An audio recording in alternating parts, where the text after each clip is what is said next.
It is a very interesting question. The block of weight W is supported by a rope that is wrapped 1½ times around the circular peg. Determine the range of values of P for which the block remains at rest. The coefficient of static friction between the rope and the peg is 0.2. Today let's examine a interesting question and very interesting question.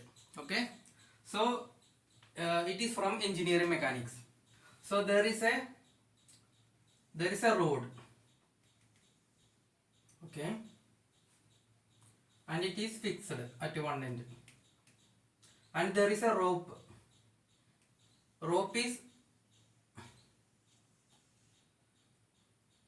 1½ times it is rotated through the block. So there is a force P, and here there is a weight W. Okay. So in the question they are asking what is the range of P? What is the range of P so that the W stays rest or W is stationary. So they are asking us what is the value of P? What is the range of P? So we know the equation. What is the equation? Equation of a belt and a string over a friction surface. Surface with friction, we know that equation equal to T1 by T2 equal to e raised to mu theta. Here mu equal to coefficient of static friction. Here in the question mu is given. Mu is given as 0.2. But they are asking us what is the range of P. They are asking us what is the range of P. So here what happens is there are two conditions. First condition, that is P is the maximum tension. P is having the value T1 and W is having the value T2. In this condition the block will be stationary. What is the second condition? Second condition is P is having lesser value.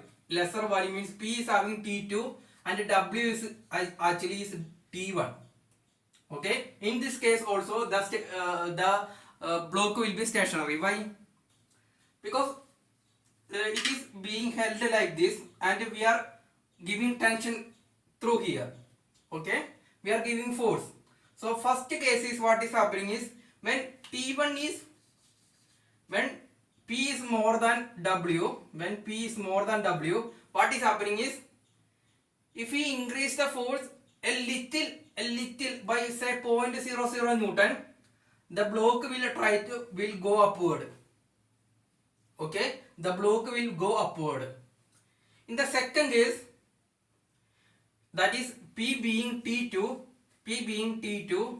and W being T1, when you decrease the force of T2 by 0.001 Newton, W will go downward and this rope will go upward.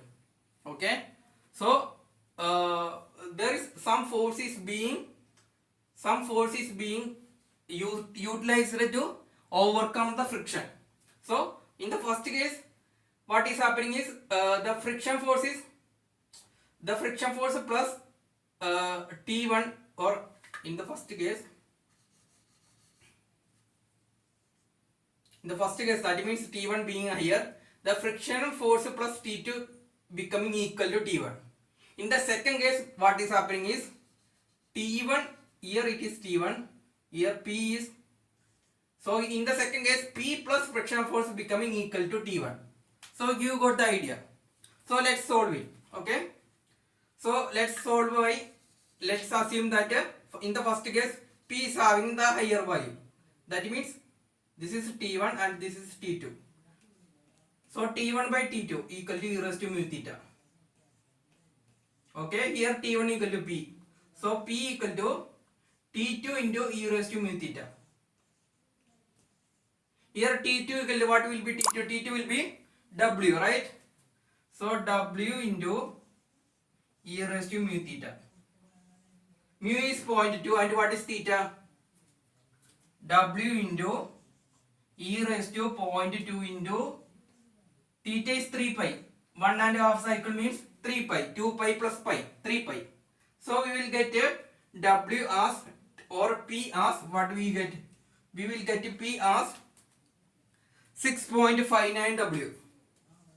So even we apply a force which is 6.5 times the W will be remain stationary because so much force is consumed by the rod and rope interface to overcome the friction.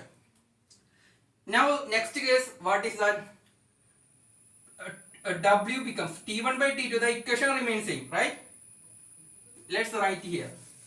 Okay, equation T1 by T2 remains same, equal to e raised to mu theta. But here T1 equal to W, right? T1 equal to W and T2 equal to P, equal to e raised to mu theta. Again we will get P as W by e raised to mu theta divided by, okay? Then we will get P as 0.151 W. Okay, so P, even though the value of P is so less, still the W, the weight will remain stationary because of the frictional force, friction force given by the rod. So what is the range? Range is range of P for that W remains stationary is 6.59 W, that is upper limit, lower limit is 0.151 W. Thank you.